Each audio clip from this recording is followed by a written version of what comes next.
بدعت کا سادہ سا مفہوم کیا ہے؟ الفعل المخالف لرسول اللہ صلی اللہ علیہ وسلم، ایک کام جو اللہ کے رسول نے نہیں کیا اور ہم کہیں کہ یہ بھی دین ہے۔ نتیجہ کیا نکلتا ہے؟ اس کا مطلب یہ، یا تو اللہ کے رسول صلی اللہ علیہ وسلم نے نعوذ باللہ امت سے یہ نیکی چھپا لی تھی، یا یہ کہنا پڑے گا نعوذ باللہ من ذالک، اللہ کے رسول کو پتہ ہی نہیں تھا کہ یہ بھی نیکی آج ہمیں پتہ چلا ہے۔ ہر دو صورتوں میں کیا نتیجہ نکلتا ہے؟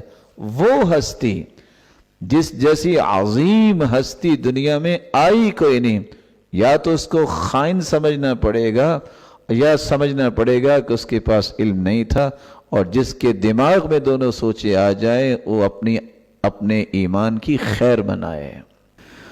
وہ کلمہ جس میں لا الہ الا اللہ محمد الرسول اللہ، اگر آپ غور کریں تو لا الہ الا اللہ پہ کوئی نکتہ نہیں ہے، محمد الرسول اللہ اس پہ بھی کوئی نکتہ نہیں ہے۔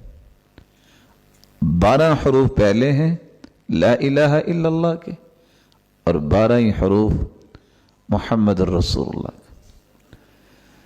24 گھنٹے آپ اس وقت تک گناہوں سے نہیں بچ سکتے جب تک نہ لا الہ الا اللہ یعنی توحید میں کوئی نکتہ نہ آنے دیں، محمد الرسول اللہ اور رسالت میں کوئی نکتہ نہ آنے دیں۔ عبداللہ ابن عباس رضی اللہ تعالی عنہ، ان کے شاگرد ہیں سعید بن جبیر، بیان کرتے ہیں کتنی بڑی بات کہہ دی۔ میرا بیٹا اگر کسی چور کے ساتھ جا رہا ہے لیکن وہ سنت کی عظمت کو تو سمجھتا ہے، بدعتی نہیں ہے، یہ چوری سے توبہ کر سکے گا، یہ باز آ جائے گا۔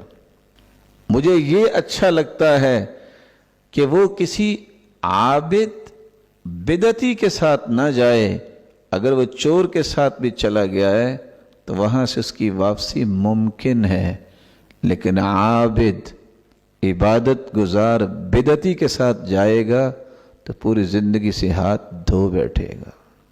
اس کی وجہ کیا ہے؟ چوری سے توبہ اس لیے کرے گا، چوری کو گناہ سمجھتا ہے، چور بھی چوری کو گناہ سمجھتا ہے، لیکن بدعتی بدعت کو نیکی سمجھتا ہے۔ کبھی کسی نے نیکی چھوڑی ہے؟ یعنی میں اور آپ نماز کو نیکی سمجھتے ہیں، ہو سکتا ہے کہ آپ نماز چھوڑ دیں، آپ نہیں چھوڑیں گے، لیکن اگر کوئی شخص برائی کو ہی نیکی سمجھنے لگ جائے تو پھر وہ برائی کو نہیں چھوڑتا۔ میں اس کی سادہ سی مثال دیا کرتا ہوں کہ آج آپ میں سے کسی محترم سے کہا جائے نا آپ کیا کام کرتے ہیں، وہ زیادہ سے زیادہ 5 سے 10 منٹ میں کہتا ہے میں یہ کام کر رہا ہوں، اور تعارف مکمل ہو جاتا۔ اگر آپ کسی چور سے کہیں کہ آپ نے چوری کی ہے، وہ آگے سے آپ کو یہ کہے کون سی چوری؟ تم دن کو نوکری کرتے ہیں، میں رات کو کرتا ہوں، بلکہ رات کو کرنا تو مشکل ہے۔ پتہ ہے میں نے کتنا مہنگا وہ ٹائم پیس لے کے آیا، میں نے کس طرح وہ الارم لگایا، آپ تو گھر سے نکلتے ہو جیکٹ پہن کے، میں اب جیکٹ بھی نہیں پہن سکتا تھا، بھاگنا بھی پڑ سکتا ہے، تو میں کس طرح اس سردی میں ٹھٹھرتے ہوئے نکلا، کتنی دور مجھے پیدل چلنا پڑا، دھند بھی تھی، اور بڑی مشکل میں نے دیوار پہ لانگی، اور آگے دیکھا تو تالا لگا ہوا تھا۔ آپ کو پتہ ہے کہ کیسے میں نے اس کو توڑا، کتنی محنت سے، کہاں سحری کا وقت ہو گیا۔ تو اگر میں نے اتنی محنت کر کے کچھ چیزیں لے آیا ہوں تو میری محنت ہے۔ آپ دیانتداری سے بتائیے گا یہ چوری سے توبہ کرے گا؟ اتنے دلائل تو وہ نہیں دے سکتا جو حلال کمائی کرتا ہے۔ جب ایک انسان آرگیو کر رہا ہے اپنی غلطی پر، یہ بندہ برائی سے توبہ نہیں کرے گا۔ اس لیے ایک بات یاد رکھیے گا، بدعتی آدمی جس کے بارے میں امام ابن القیم نے کہا تھا کہ اللہ عز و جلال ہمیں معاف فرمائے، شیطان بھی یہی چاہتا ہے کہ سنت کی مخالفت ہو۔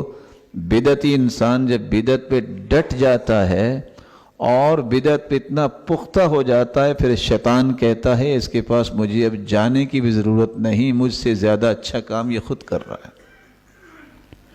اور کیوں کہہ دیا انہوں نے؟ اس کی بھی وجہ ہے،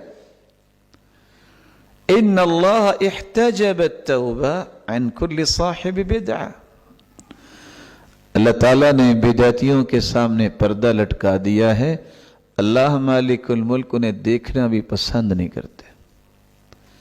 احتجز التوبہ عن کل صاحب بدعہ، ان کی توبہ کے سامنے رکاوٹ ڈال دی ہے کہ ان کی میں نے توبہ ہی قبول نہیں کرنی۔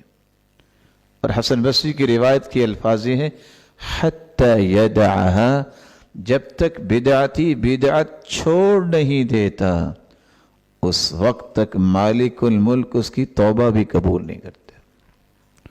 آپ دیانتداری سے بتائیے، ایک بندہ ساری رات بیچارہ دعا بھی کرے اور ہاتھ میں جو ہے وہ ذکر و فکر کے لیے تسبیح بھی تھام رکھی ہو، ذکر تو اچھی ہے نا بات، ذکر تو اللہ کی نعمت ہے، لیکن بدعت کا مرتکب ہے، نہ اس کے کام یہ ذکر آیا، نہ اس کے کام یہ سجدے آئے۔